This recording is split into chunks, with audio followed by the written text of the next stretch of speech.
Wilujeng tepang deui, mugia rerencangan sadaya tetap sehat sareng sumangetnya. Danget ayeuna urang baris medar kumaha carana midamel dua wangun sisindiran nu paling umum, nyaeta rarakitan sareng paparikan. Yuk urang kawitan. Teu acan ngadamel rarakitan sareng paparikan, urang emut-emut deui kumaha ciri-ciri rarakitan sareng paparikan. Aya sababaraha ciri umum rarakitan. Rarakitan umumna kawangun ku 4 padalisan. Padalisan kahiji sareng kadua disebatna cangkang.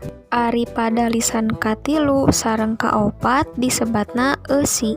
Ciri nu utama tina rarakitan nyaeta ayana sasaruaan kecap nu digunakeun dina awal padalisan kahiji sareng katilu, oge dina padalisan kadua sareng kaopat.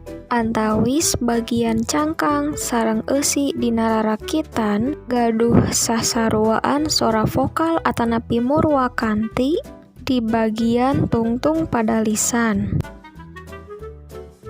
Paparikan gaduh ciri-ciri nu ampir sami sapertos rarakitan. Hiji-hijina ciri nu ngabentenkeun antawis rarakitan sareng paparikan nyaeta dina paparikan mah teu diwajibkeun ayana sasaruaan kecap awal antara padalisan kahiji sareng katilu, oge padalisan kadua sareng kaopat.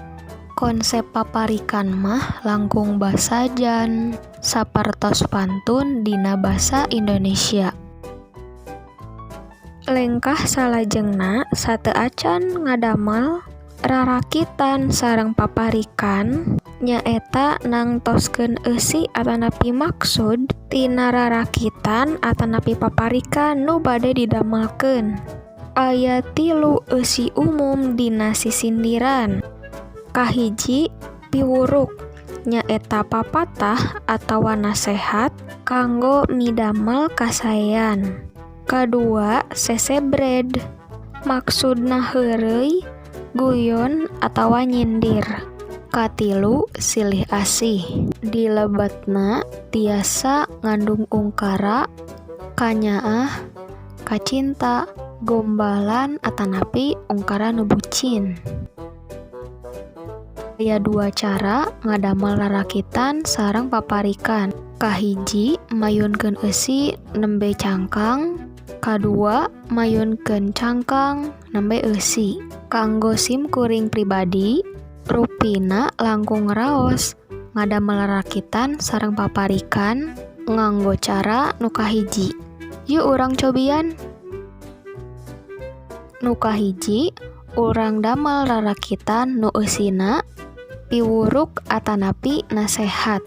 Nu kedah diemut nyaeta kecap awal padalisan kahiji kedah sami sareng kecap awal padalisan katilu. Kitu oge sareng padalisan kadua sareng kaopat. Urang damelkeun bagian eusina heula. Tiasa ditinggal ku rerencangan dina padalisan kahiji bagian eusi simkuring nganggo kecap lamun. Kalayan tungtung engang es dina kecap sukses. Ari dina padalisan kadua bagian eusi simkuring nganggo kecap kudu. Kalayan tungtung engang we dina kecap gawe.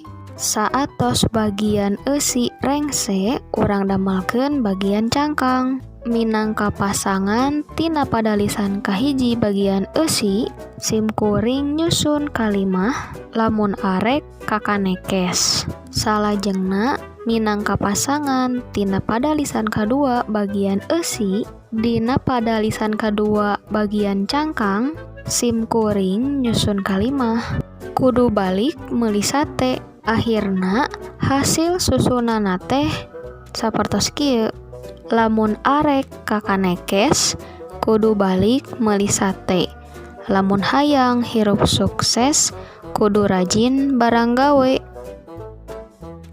Salajengna urang ngadamel paparikan silih asih. Dina padalisan kahiji bagian eusi, simkuring nyusun kalimah sok hayang jalan kadinya. Lajeng kanggo padalisan kadua bagian eusi, simkuring nyusun kalimah ngarah panggih jeung nu geulis. Kumargi ieu mah paparikan, janten teu wajib aya sasarwaan kecap awal. Cekap ku ayana sasarwaan sora akhir dina padalisan kahiji sareng katilu, oge kadua sareng kaopat. Tina bagian cangkang nu disusun ku simkuring, hasil akhirna teh sapertos kieu.